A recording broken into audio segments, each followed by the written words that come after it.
Tell you what, if you're a subscriber at patreon.com/doseofbuckley, I'll take responsibility for one kinda mean thing you've said to a person before. Tell your mom it's my fault you called her a mouth breather when you were 13. Happy? In May of 2010, about 6 months into my channel's existence, I had 14 subscribers and less than 4,000 total views. My biggest hit at the time was a video called How Not to Get a Job in the Radio Industry. It got 350 views the day I uploaded it. I was on my way to stardom. Well, May 10th, 2010, I walk into work and a friend tells me this story. A man who lived nearby was shot to death by police on a tractor after he was reportedly driving around the small town of Holland Center shooting windows out of homes. He then rammed the police with his tractor and shot at them. They returned fire, it was dark, they couldn't tell what really happened, and then when the sun came up around 6 a.m., they found they had killed him. My friend tells me, I went to school with this guy. She looks him up on Facebook and says, oh, you won't believe this. He follows the A Dose of Buckley page. 6 months into my YouTube career, and I find out a fan of mine is a complete fucking lunatic. And also that I might be down to 13 subscribers. Fuck. But it did make me think, is this the audience I'm cultivating? Does my angry comedy attract angry, unhinged young men?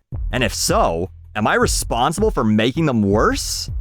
And then I thought, wait, I never made a fucking video telling people to get into shootouts with the cops while riding a tractor. Fuck this one ain't on me. And so then I spent 13 more years being an asshole on the internet, give or take. But I tell you this story for the first time because of a recent discussion around role models and responsibility on social media. Well, it was on Twitter, so it was less of a discussion and more a bunch of people yelling into the void. But anyway, it starts with iDubbbz. You guys know old iDubbbz, right? The edgelord content creator turned social media boxer who lost twice.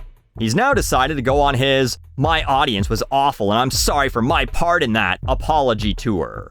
First, this clip surfaced of him talking about meeting some of his fans. I did not like the interactions that I had with fans. There were quite a few human beings that I interacted with that just sucked because I attracted a lot of people who sucked. Some people were very much like antisocial, weird, basement dwellers. You know, the one time a month that they come out of their cave and they run into me, their favorite YouTuber. And what would they say? What would they do? Things that I am certainly not going to repeat.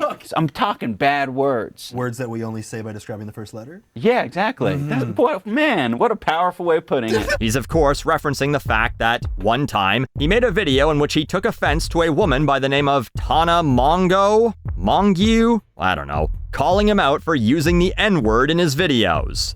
So he went, in person, to some event that she was doing to try and get her to say that word, saying it to her over and over. Now, in fairness, she did tell him to KYS, and that doesn't stand for Knead Your Sourdough. But either way, he now feels that when his fans come up to him and say the N-word to him or at him, he feels that maybe he had a small role in that, and he doesn't like looking in that particular mirror. So then he posts this video titled, I Miss the Old iDubbbz. Here's a clip which includes a response from some guy. No idea who he is, I'm sure you'll tell me, but I felt it was relevant to the conversation. I am absolutely responsible for my audience. If you want to, look out for people who are red flags, it's definitely people who had my mentality that say, I'm not responsible for what my audience does. I completely agree. And there are so many fucking content creators out there that just leave that at the door. They like turn on, they go in their computer and they do their content and do this. And the second they're offline, they just like let the snowball go down the hill. You are absolutely responsible for your audience and what they're saying and doing and what's happening in different discords and stuff. You have to. No one else can be. You are the mother that birthed that audience, right? They are a reflection of you. This guy at the end reminds me of the little dog in Looney Tunes that follows around Spike. Oh boy, we're gonna have so much fun taking responsibility for our audiences, aren't we, Spike? But here we have iDubbbz acknowledging the role he believes he played in edgy online goobers saying edgy online things. And then Reply Guy taking it one step further, claiming that creators birth their audiences.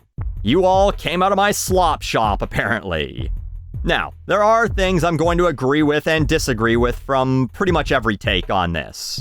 No, I'm not responsible for you, the people who've chosen to spend a bit of your time every so often enjoying some of my content, which I'm absolutely grateful for.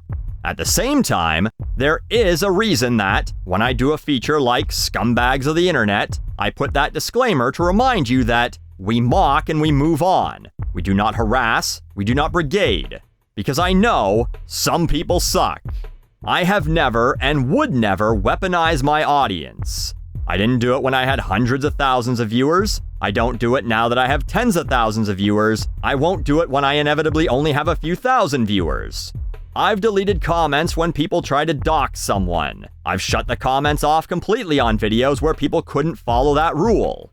But I 100% believe that it was worthwhile to talk about those people from an entertainment standpoint, maybe even slightly from an educational standpoint, to show people this is not how we behave as reasonable human beings. We don't, say, steal content from people and upload it to a website with our own name attached to it.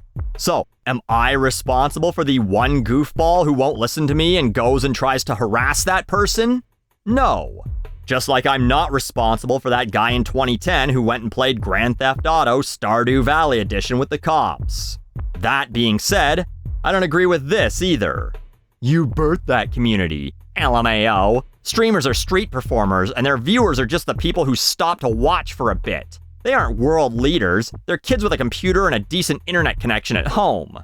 I don't know any street performers that I've ever willingly returned to every week, potentially purchased merch from, started quoting to friends, or got my friends to start coming to see. Maybe I just don't properly appreciate the transient arts, but there is some difference.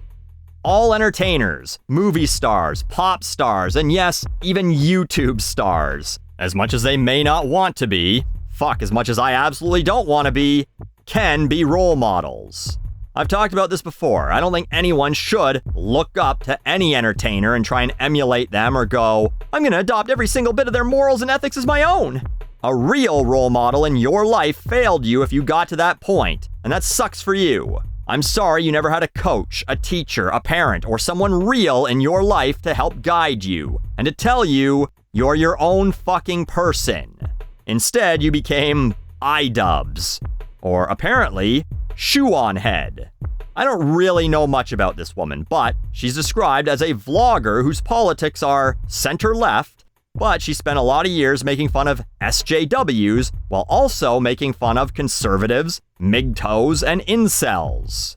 Do I wear a wig and cosplay as a Belle Delphine lookalike sometimes? Anyway, she posted this Twitter interaction with a fan who says, "Oh my god, I can't believe I was dumb enough to look up to you as a literal child. Hi, you helped indoctrinate me, and probably thousands of others, into bigotry as a teenager. Does that ever bother you? Just wondering, shoulder shrug emoji. You sent me down the anti-SJW pipeline as a minor." Shoe responds, "No, it doesn't, especially considering the person in this conversation can easily be placed in the SJW category and is trying to get a trans person fired over a tweet she made 10 years ago. You should consider going back." I think she means go back to the anti-SJW pipeline. There's a little context missing, but that's not the point. She tweeted this saying, "Said this to her before blocking and Reddit is yikesing me. Like, I make videos and say my opinions. Your ass was not indoctrinated because you agree, like, question mark, LMAO. The guilt trip want work on me. I'm not iDubbbz." She followed that up later with, "The floodgates have been open and every mentally ill Zoomer feels like they now have a pass to blame their shitty behavior on random YouTubers they watched years ago." I think there are some good and bad points made here. Again, as a creator, you have to take some responsibility for what you say. And I think it starts with avoiding any sort of call to action. You should never tell people what to do. But sharing your opinion isn't a call to action. And this is where I probably agree more with Shoe. Certainly more than I agree with iDubbbz and his Chester friend there.